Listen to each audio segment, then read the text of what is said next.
DD Verni, bass player. Great man, great album. Dreadful Company. Congratulations. Oh, thanks. People have been really liking it so far, so it's fun to hear. Cool, cool. Yeah, I listened to it a couple times already, and I have my favorites. I'll tell you about them. Yeah. Okay.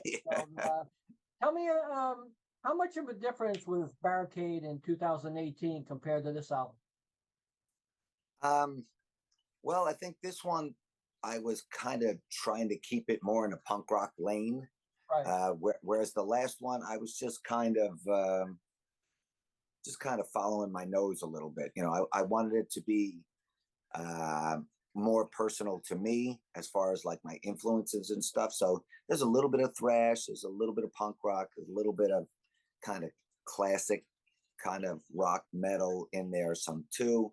I kind of just went off of that. But this one I was much more specific about. I wanted it to be, to really be rooted in punk rock, and there's always going to be some metal in anything I do, but it was like I just always wanted to do a kind of a punk rock record.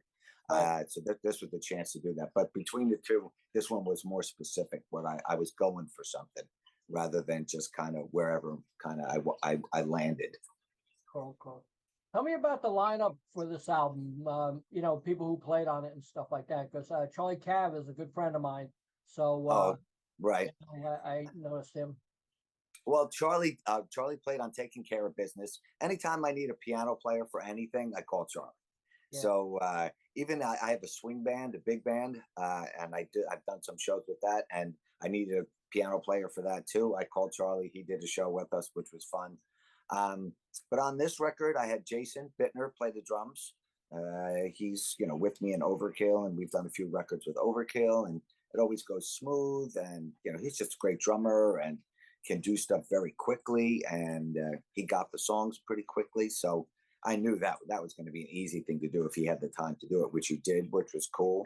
And then I had a guy, Virus, who plays in Dope, also a great guitar player. He played all the guitars on Barricade, all the rhythm guitars. And then I had a whole bunch of like shredders play solos. I had, all kinds of guys on the last record. Mike from Symphony X, who also played a solo on this record, but I had Jeff from Annihilator played on there, and Jeff from Arch Enemy, and Bruce from Trouble, and I just had a lot of guys. This one also I had Charlie Benante from Anthrax plays a solo on Lunkhead. Everybody thinks they see Charlie Benante, it's like, oh, Charlie played drums. It's like, no, Charlie didn't play drums. Charlie played guitar, and that came because I did a lot of the solo stuff because it's not really like shredding solos. It's more like punk rock kind of stuff. So it's all about melodies and kind of more that kind of thing. But I knew that the guys who are like shredders and great players, they could play anything. Right. But I really wanted something that was a little bit more someone who understood, really loved punk rock. And I was driving around, and SOD came on the radio, and I said, "Oh yeah, SOD! I kind of forgot about that record. So fucking great, And then I thought, Charlie, I think, played a solo on that. Maybe I could just call him. I would have had Charlie play all the solos, but he's just so busy with stuff. But he's like, yeah, send it over. So he kind of gravitated to the song Lunkhead. He's like, I'm going to do that one. I'm like, okay, have at it. So he played the solo on that, which, was great to get his time to get him on that. Cool, cool, cool. Now, the first video was Lunkhead, right?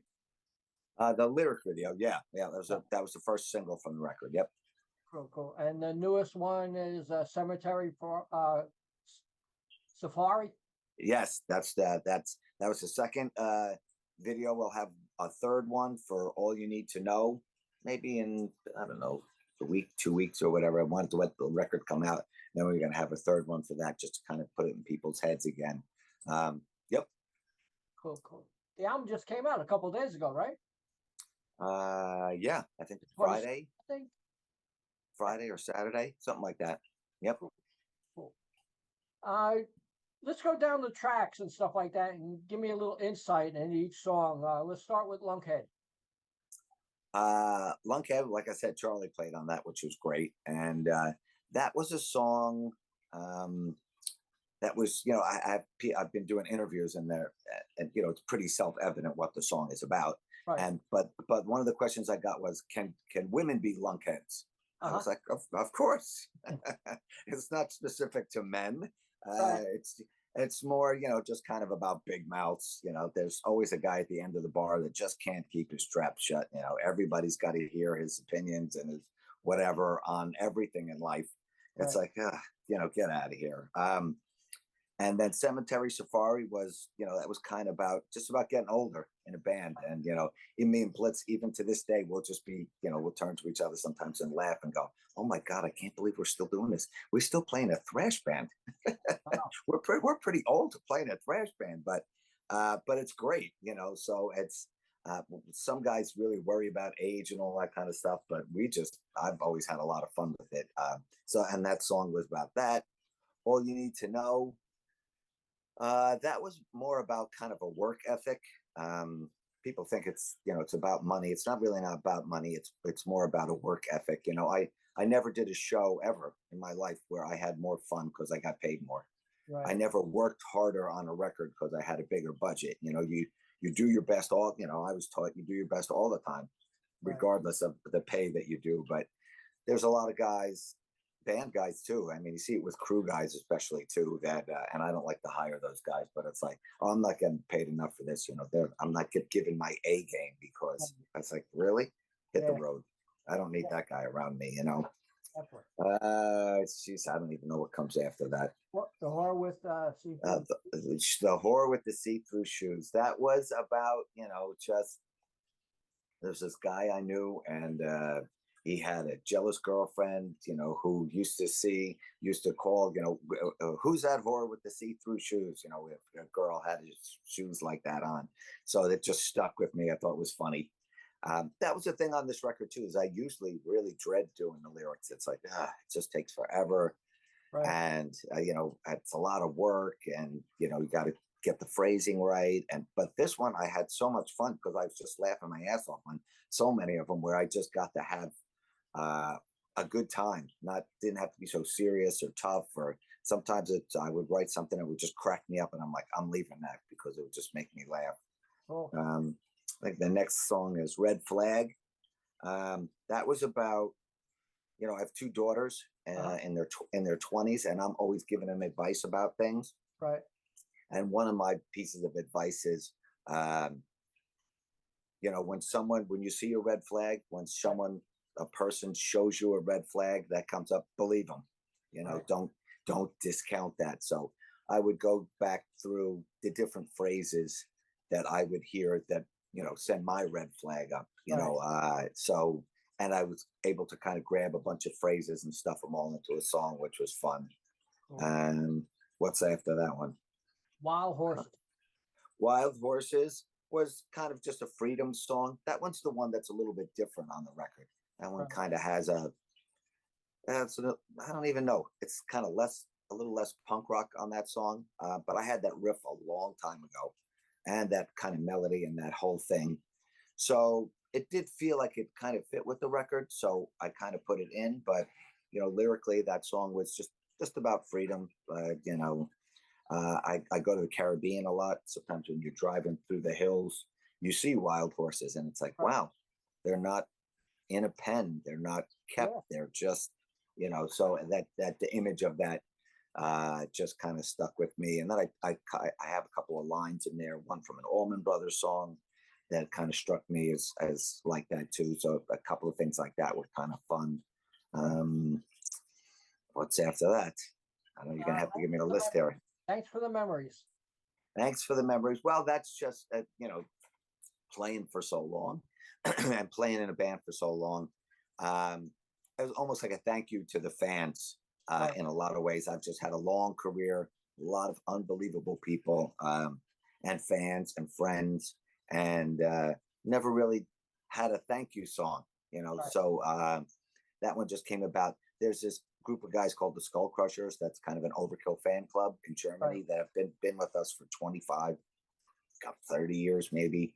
And it was, they always kind of come to festival shows, and, they have barbecues out here, and they come to the shows and they bring beers. And so it just kind of, to them, the thank you to them as well. And it just, a lot of times too, when you play the festivals, you kind of get that kind of camaraderie feeling, it's a a sunny day, everybody's out, there's beers and burgers on the grill. It's just a kind of a fun kind of vibe. So that's what that one's about. What's after that is The next one's Call of the Highway.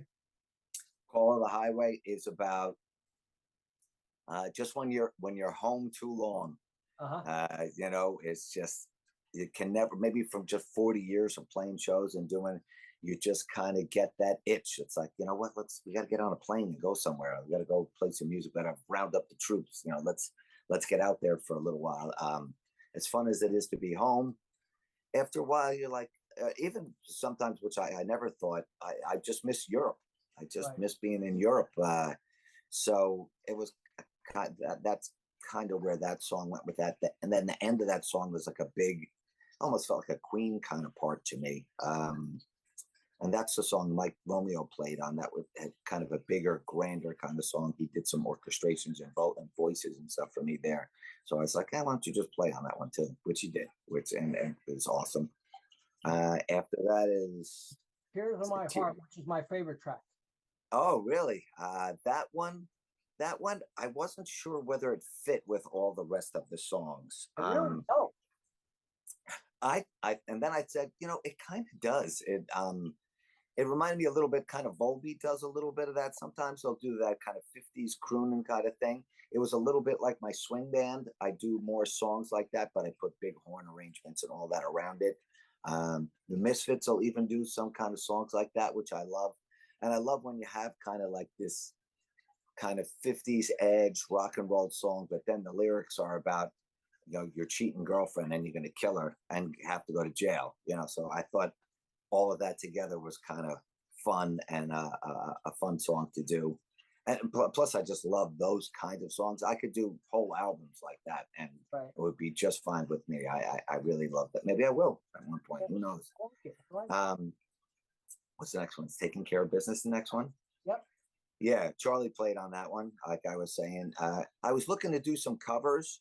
Right. And I love Taking Care of Business. You know, it was a song I grew up with. And I was surprised I went on the internet and kind of looked around. There's not a lot of versions of that. I thought there was going to be like 1,000. Yeah. I mean, how could that song not have been? It's a big hit song. It's great grooves, great. I would have thought there was more. So that was cool that there wasn't. And, you know, put a little different take on it. Didn't want to just kind of dupe the original. So we tried a couple of different things. And all in all, that one came out pretty good too. We also did a cover of Busted, a Ray Charles song. Actually, I think it's a Johnny Cash song, but I knew it through Ray Charles. And we did that. That didn't make it to the record, but that may make it out on something. Actually, John from Anthrax played the solo on that one. Cool. So that might make it out at some point. After that one. And the last one, Victoria. Oh, Victoria. That one was that one almost didn't make it either, just because it's kind of the last one I did, and I just like the groove on that one a lot. Had a little Green Day in it to me. I don't know why. I kind of thought that a little bit, but that was a cool song. But and a lot of the songs too, like that one has like a lot of harmony parts. There's just a lot of harmonies all over the whole record and counter melodies. And that was fun to do, and that song especially, but they're kind of all over the record. Now, you talked about your two girls. When somebody comes up and asks for your autograph, like in front of them, you know, is there any kind of feeling? They're just usually shaking their head. They're like, you know, my dad's an idiot. Why would anyone want my idiot father's autograph? You know, because to me, I'm just their dad that they goof around with or whatever. But they've been going to shows. You know, my one daughter was out on the road with us when she was a year old, you know, and they've always come out here and there. My other daughter, they love the bunks. They love going from place to place. They're, you know, had funs with the guys in the band, are always teasing them. And we would have, you know, it was very family and fun. So they've been out forever. I pictures of my one daughter asleep on Motorhead cases because she had jet lag. So they kind of get the whole scene, and you know, they're used to seeing long-haired guys with tattoos and you know, biker looking guys. It's like, it doesn't scare them anymore. That's just like, that's my dad's crew. It's you know, they're used to that kind of thing. Right. What kind of format will this new release come out on? I know Digipack probably. Any vinyl? Yeah, there is vinyl too. There was, I don't know, white splatter vinyl and a couple of different kinds of vinyl. I know all the labels are like really, they all almost a hold up a release to make Right, sure the vinyl comes out with that. And M Theory, this record was done a while ago. It's been probably done for at least a year. right, And I think I did the deal with M Theory like back in December, right. but they wanted to make sure vinyl was ready to go and Digipack and all the stuff was ready to go. So I was like, okay, they just put the release off till they could get everything in line. But yeah, there's definitely vinyl. Cool, cool. What's the biggest highlight in your career? Oh my God. I have a bunch of kind of memorable ones. I remember the first time we went to Japan. Uh-huh. I think it was on Years of Decay. That was a big deal. I was like, oh my Right. God, we're going to Japan. Kiss goes to Japan. Yep. So it's like, wow. And we got there and there were people at the airport, and they brought us all kinds of gifts, kimonos and little puppets and just all kinds of that was really memorable and kind of cool. We just played at MetLife Stadium where the Giants, I'm a big Right. football fan, the New York Giants play there, and we played there with Metallica. That was like, oh my God, it was cool to play with Metallica, but it was like, we're playing MetLife Stadium, which was very cool. We got to go in the stadium and go into, all the back areas where the Right. Giants, the tunnel where the Giants come out and where all the broadcasters go. So that was kind of more recent thing that was kind of fun. God, just so many things. A lot of first time things were, memorable. First time we went to Russia was like really fucking bizarre, kind of cool. So there's a handful of things. Cool, cool. When you look out over a crowd, say Giant Stadium, what goes through your mind? Like seeing all them people. Um, when it's a really big crowd, it's it's less personal because it's just like a big blob almost. Right, It's like you don't see people as much as you kind of just feel like you're playing to an area. right, So it's a different kind of thing. You try to look around maybe in the front rows or whatever, and kind of somebody will have a sign or whatever. You can kind of acknowledge them, or you see, a group of people all headbanging at the same time. So it's just a different vibe with the really big crowds. We did a show in Colombia last year at this thing called Barricade, which is like big, 80,000, 100,000 people, like really, really big. And it was just like, you can't even get your head around it. You're just playing to like this sea of people. I don't know how Metallica does it all the time. It's just, right. Yeah. I guess they just get used to it, but with us, we'll do it, we do more our regular shows and then we do those sporadically. So it's just a different vibe, but it's fun though to bang around. One of the things I love about Overkill is that we'll play in a club to 700, then we'll Right. play a smaller festival to 7,000, then we'll be on a huge festival playing to 50,000, and Right. it keeps you humble when you play to 50,000 one day and then you Right. play to 700 the next night. So Do you feel you reached your personal goal as a musician?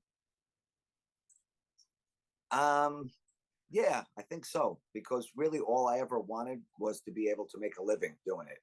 Right, uh, that's if I got anything more than that, that was not on my list. As long as I could play shows, make records, and make a living doing it, support my family, and just like this was my life. I didn't have another job. This was my job, and I've been able to do that almost since our first record. right, There was always enough to just kind of be okay. Um, that's really all I ever wanted to do. I remember a guy asked me one time about, why does a band want to be bigger? right. And I was like, oh, that's an interesting question. It's like, why do I want to be bigger? It's like, for more money. It's like, I got enough money. Yeah. For more fame. It's like, nah, I don't care about that at all. It's like, well, why? And I said, for me, it was more like, there was more opportunities the bigger you got. Your canvas got bigger. Like I was always I'd be envious of a band like Metallica because there's no limits on their imagination. If they Right. want to spend $5 million on a new stage set, they can. the only limits are their imagination. Whereas for me, there's a budget attached to it. I can have an imagination that's this big, Right. but I have a budget that's this big. So the strive to be bigger, more popular, is that your budget, your canvas gets bigger. Right. For me. So I'm like, that's probably why, it's always striving to get bigger, is to get your canvas to be bigger. Cool. Now, a band just breaking into music, what are the pros and cons you would advise them about? Of a band just trying to get into me, it's hard to say. Things are so different now than when I was younger. One of the biggest, not even one of the biggest, by far the biggest challenge for me early on was being away from my wife and family and not having communication. I don't know how many times I was standing out at a phone booth in Poland, and Right. it's 18 degrees, and I have a pocket full of change just trying to talk home. It makes life at home tough. Now, we have FaceTime. I could be on stage and say, hold on, guys, and just lift up my phone and look at my wife or look at my kids. Hey, what's going on, guys? All right, I'll call you back. But it's just such a big difference. So the fact that younger bands have that, they have that now, is amazing for them.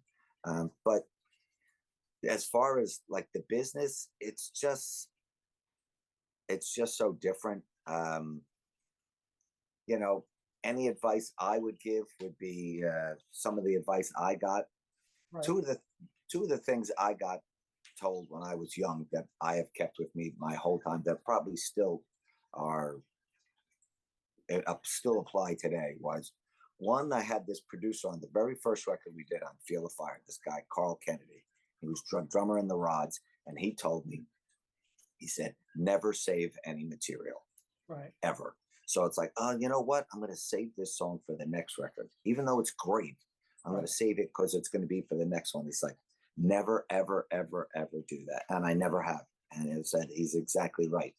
The best stuff you've got, there's no saving, there's no planning. It's now, right now. This is your best song. This is your best stuff. Use your best stuff right now. That was one thing. And then I had a manager early on tell me to remember that all the money is yours, the band's. The record company is going to give us some money for tour support. It's like, that's your money. The record company is going to give us money to do a record. He's like, that's also your money. It's all your money.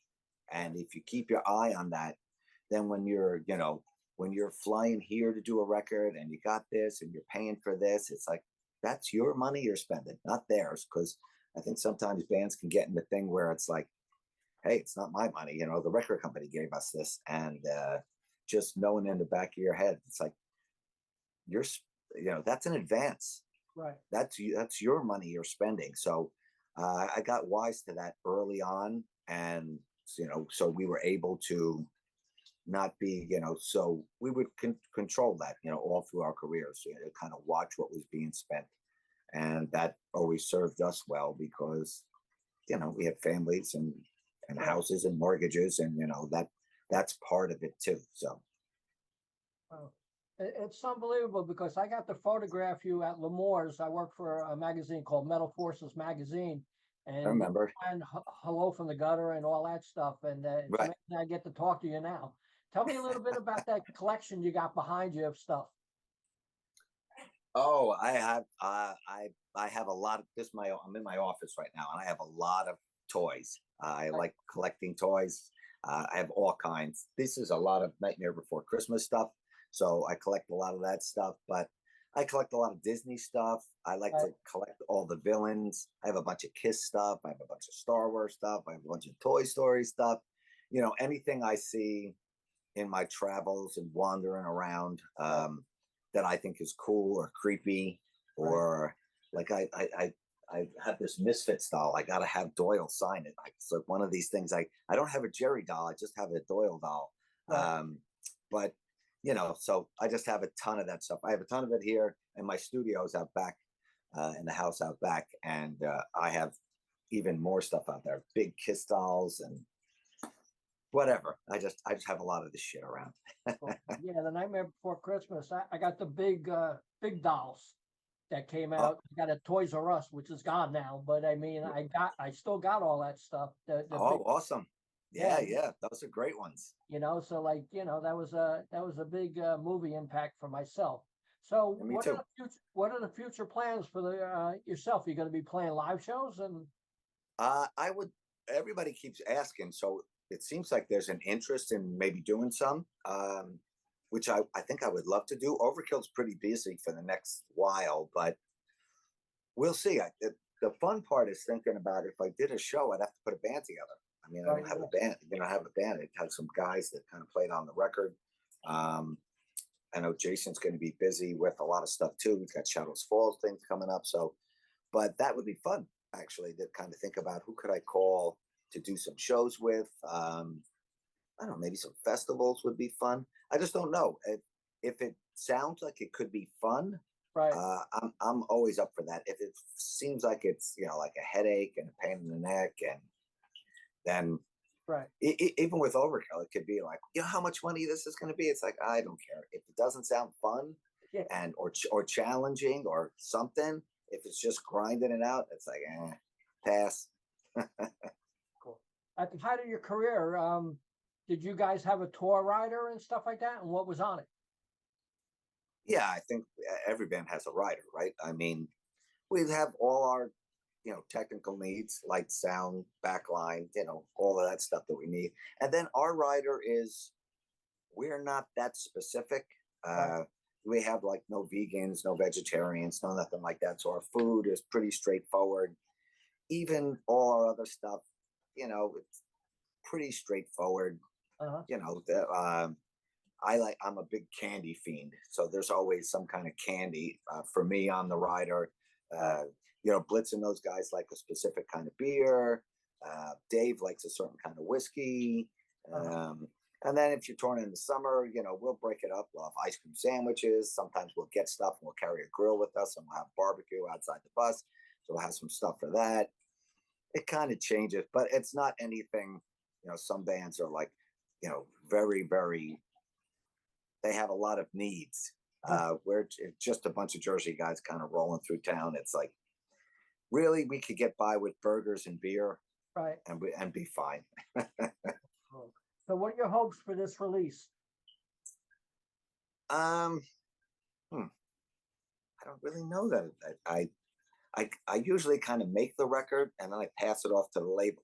I always, sometimes they'll be annoyed. It'd be like, I make records, you sell them. It's your job to sell them, not mine.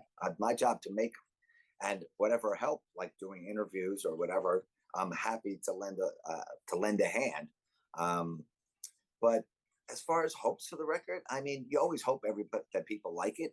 Yeah, Whenever you kind of do a record where you mix genres, sometimes it works and you get punk rock guys that kind of dig it and metal guys that kind of dig it. Sometimes you turn off the metal purists because it's too punk rock, and you turn right, off the punk purists. So you never know. Really, my hope is that somebody can find something out that they like. It's like, oh, I only like 4 songs. Oh, I loved all the songs. It's like, as long as somebody's saying they like something, uh-huh, to me that seems like a win. cool, cool. Like my favorite song, Tears in My Heart, Yeah, so, right. And there'll be somebody else that says, oh, that one's okay, but I really love Lunkhead. It's like, okay, maybe you like the heavier stuff. Or somebody says, I like, whatever. As long as there's something you can find. And I wanted there to just be a lot of energy on the record. right, And I think I accomplished that. I think the response I've gotten, and then my feeling for the record was just a feel good kind of record. You put it on, you turn it up loud, got the windows down, you're driving around. It feels like that kind of record. And I think if we did some shows, the show would feel like that too. Like I would probably, if we did some shows, I might do some Bronx Casket Company record, maybe a few songs from that. Maybe I'll do an Overkill song or two, from the back catalog, something like that. Or, who knows? Maybe, as somebody said to me, I had a band I started called the Lubricants way back when I was in high school. It was a punk rock band. I was like, maybe I'll do one of those. So you never know what a solo show will be. You could kind of pick anything you want to do really right, on that kind of a show. So we'll see. cool, cool. Do you foresee a third solo album? Uh, whenever I finish one up, I'm always like, nah, that'll be that. But then, a year or two goes by and some material starts to pile up a little bit, and then you're looking at it going, maybe I do have enough for another record. And I'm always writing songs. Always, I always have my hand doing something, whatever's inspiring at the time. So always putting stuff aside, always having your own studio is nice because you can always write, whatever, take a few hours every day, go out with your coffee, kind of, it's almost like sketching a little bit, do a little bit of this, do a little bit of that, tuck it aside. I get even asked about, would there be another Bronx Casket record? You haven't done that in a while because it's 25 years since the debut of those Bronx Casket Company records. Right. And Charlie was talking about, maybe putting out vinyl for that. Right. And maybe do a show or two for that. I'm like, I don't know. So, are those records dead? Is it going to be another one? I'm like, I don't know. Like right now, I'm working on a new DD Verni and the Cadillac Band, a swing big band project. I did a record maybe 2 years ago that I loved so much. My God, most fun I can remember having, maybe ever. And I did some shows for that I had enjoyed so much. I said, well, I have to do another one. So we did another record. We're mixing that one right now. Just amazing. I mean, unbelievable players. It's a real step up from the last record, which the last record I thought was really good and really well done. But this one is, I mean, I have a guy that worked on Rod Stewart's records doing the horn arrangements, and a guy who played on McCartney's record, a guy who played on the Eagles record, and a guy who played with Brian Setzer's band, and just, amazing players. So that'll, I'll be working on that. I'm always working on something. I got to get into start demoing up a new Overkill record sooner or later. So I like writing songs and making records. Well, DD, it was great talking to you and stuff like that. Congratulations on the new album. Thank you, sir. Would you like to say anything to the fans out there? I've been saying this because they ask a lot, and this is for the fans, and this is for promoters too, because it's just an idea I have that I think festivals should do or somebody should do. And like, this is like a side project of mine, right? And I saw Chuck Billy's going to do a solo record too. I know Eric's got he's got a side band too that he does, and I know Nurgle from Behemoths has got a side band. And these bands don't tour, right? And because it's a side thing, you don't get to see it very much. But I think like at some of these festivals, a lot of these festivals, if they had a stage called the Sideshow, and it's just they just brought in those bands, I would love to see those things. And touring sometimes doesn't make sense because you can't get enough money and you can't get this. But if there was a platform where you could bring those bands together and everybody get a chance to see them, I would love that. I'd love to be a performer on that, and I would love to be a fan to say like, oh my God, so and so, whatever project they did 20 years ago is going to play on that, and to see that, I think it would be a great idea. So everything I'm doing, I try to put that out there. Maybe somebody reads it and says, you know what, that is a good idea. Let's try and do a stage like that. So if that happens, you'll say, oh, I remember when Dee Dee was talking about that. I like it. No, I like it would be, I think. Yeah. Cool. So, all right. Thanks a lot for the chat, man. You bet. Good luck with everything. I'll see you around out there somewhere. Cool. Bye-bye. All right. See you, man.